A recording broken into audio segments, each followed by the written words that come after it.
सोचिए, उत्तर प्रदेश की ऊर्जा राजधानी ओबरा, जो पूरे राज्य को तो रोशन करती है, पर क्या वहां के लोगों के जीवन में भी उतनी ही रोशनी है?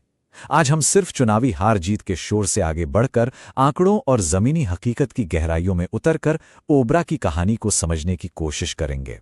ये विश्लेषण शासन और जनादेश के बीच के रिश्ते को समझने का एक प्रयास है।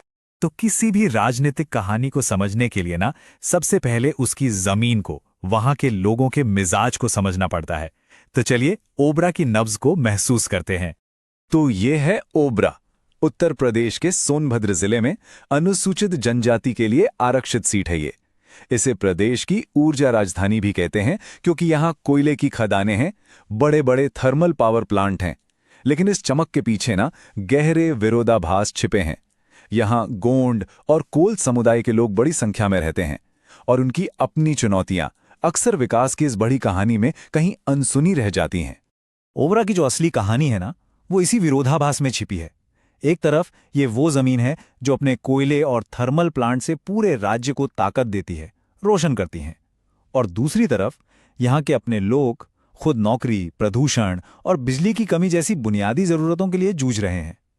यही वो केंद्रीय मुद्दा है, वो टकराव है जो यहाँ की राजनीति को असल में दिशा देता है।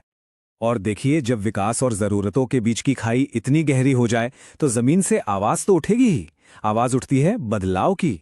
ये सिर्फ एक शब्द नहीं है, ये एक संकेत है कि जनता और उनके चुने हुए प्रतिनिधियों के बीच जो भरोसे का रिश्ता है वो कमजोर पड़ रहा है। तो सवाल ये है कि बदलाव की ये जो आवाज थी, क्या वो 2022 के चुनावी नतीजों में सुनाई दी? भावनाओं और जमीनी हकीकत को समझने के बाद अब हम सीधे ठोस आंकड़ों पर आते हैं, ताकि इस कहानी को तथ्यों की कसौटी पर परख सकें। 2022 की बात करें तो ओबरा विधानसभा क्षेत्र में कुल मतदाता थे 3,27,556। ये एक बहुत बड़ी संख्या है जो इस क्षेत्र की राजनीतिक तकदीर तय करने की ताकत रखती है। लेकिन यहाँ एक दिलचस्प बात है, इन 3.25 लाख वोटरों में से वोट डालने आए सिर्फ आधे, करीब 1,63,139 लोग। तो सवाल ये उठता है कि बाकी के आधे लोग वोट देने क्यों नहीं आए? क्या यह व्यवस्था से एक तरह की निराशा है? अच्छा, तो अब देखते हैं कि जिन्होंने वोट दिया उन्होंने अपना मत किसे दिया। भारतीय जनता पार्टी को मिले 48.04% वोट, समाजवादी पार्टी को 31.83% और बहुजन समाज पार्टी को 12.34%, और बीजेपी ने ये चुनाव 26,442 वोटों के अंतर से जीता। तो इन आंकड़ों से 3 बड़े संकेत मिलते हैं। पहला, सत्ताधारी दल का जो नैरेटिव था वो यहां के आदिवासी वोट बैंक के साथ जुड़ने में कामयाब रहा। दूसरा, जो स्थानीय नाराजगी थी वो एक जगह जमा नहीं हो पाई, वो बिखर गई। और तीसरा, विपक्ष का वोट समाजवादी पार्टी और बहुजन समाज पार्टी के बीच बंट गया, जिसका सीधा फायदा सत्ताधारी दल को मिला। देखिए, इन नतीजों को सिर्फ हार जीत के चश्मे से देखना कहानी को अधूरा छोड़ देता है। यहां हमें एक बड़ी बात समझनी होगी। एक स्वस्थ लोकतंत्र के लिए ना, तथ्यों पर आधारित एक सच्ची सार्वजनिक बातचीत बहुत जरूरी है। जनादेश का सम्मान करने का मतलब ही यह है कि हम पहले उन लोगों को समझें जिन्होंने ये जनादेश दिया है। हर वोटर की आवाज का जो संवैधानिक सम्मान है वो सबसे पहले आता है। तो चलिए अब चेहरों से आगे बढ़ते हैं और उन सिस्टम्स पर, उन ताकतों पर नजर डालते हैं जिन्होंने इस चुनावी नतीजे को असल में गढ़ा है।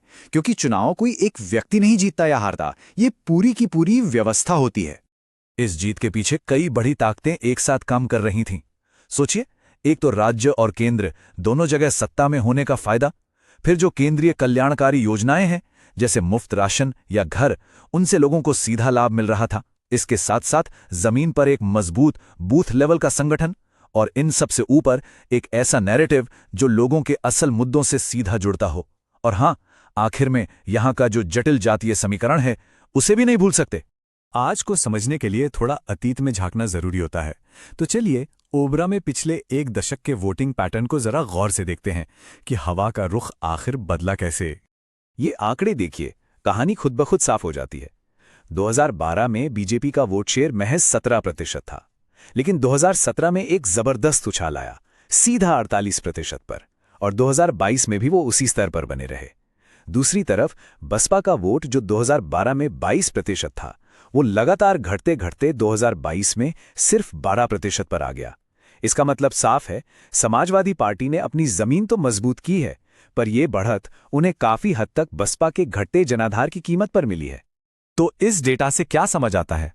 यही कि 2017 की जो लहर थी वो अब अपने चरम पर पहुंचकर स्थिर हो गई है, लेकिन सत्ताधारी दल का जो समर्थन का आधार है वो अभी भी बहुत ठोस है। तो ये दो बातें, एक तरफ बढ़ता सत्ता विरोधी वोट और दूसरी तरफ घटता मतदान, ये हमें क्या संकेत दे रही हैं? इसका एक मतलब ये हो सकता है कि जो लोग नाखुश हैं वो बिखरे हुए हैं, एकजुट होकर कोई मजबूत विकल्प नहीं बना पा रहे हैं, और कुछ लोग इतने निराश हैं कि वो मतदान से ही दूर हो रहे हैं। ये एक संकेत है कि यहाँ की जमीन एक नए, एक विश्वसनीय नैरेटिव के लिए तैयार है। तो फिर आगे का रास्ता क्या है? देखिए, सिर्फ चुनाव जीत लेना काफी नहीं होता। असली चुनौती तो जनता का विश्वास कमाने और उसे बनाए रखने की है, और इसके लिए एक ठोस गवर्नेंस ब्लूप्रिंट चाहिए जो सिर्फ वादों पर नहीं बल्कि जमीन पर किए गए कामों पर आधारित हो।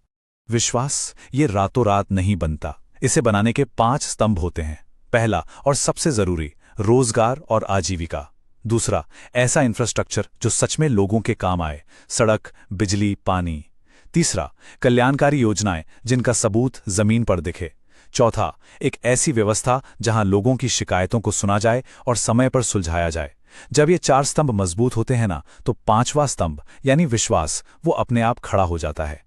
और इस ब्लूप्रिंट की शुरुआत कहां से होनी चाहिए? उन मुद्दों से जो ओबरा के लोगों को सबसे ज्यादा तकलीफ देते हैं। हमारे विश्लेषण में, जिसे हम वोटर ग्रीवेंस हीट मैप कहते हैं, मतलब लोगों की शिकायतों का नक्शा, उसमें 2 मुद्दे सबसे ऊपर हैं। एक, खदानों और प्लांट के बंद होने से बढ़ी बेरोजगारी, और दूसरा, औद्योगिक प्रदूषण से पैदा हुई स्वास्थ्य समस्याएं। विश्वास बनाने का पहला कदम है जिम्मेदारी लेना। हमारी हवा, हमारी जिम्मेदारी, ये सिर्फ एक नारा नहीं है, ये समाधान की तरफ पहला सबसे जरूरी कदम है।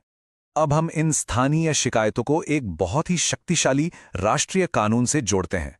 ओबरा में जमीन, जंगल और विस्थापन से जुड़ी कई समस्याओं का समाधान वन अधिकार अधिनियम यानी फॉरेस्ट राइट्स एक्ट में छिपा है।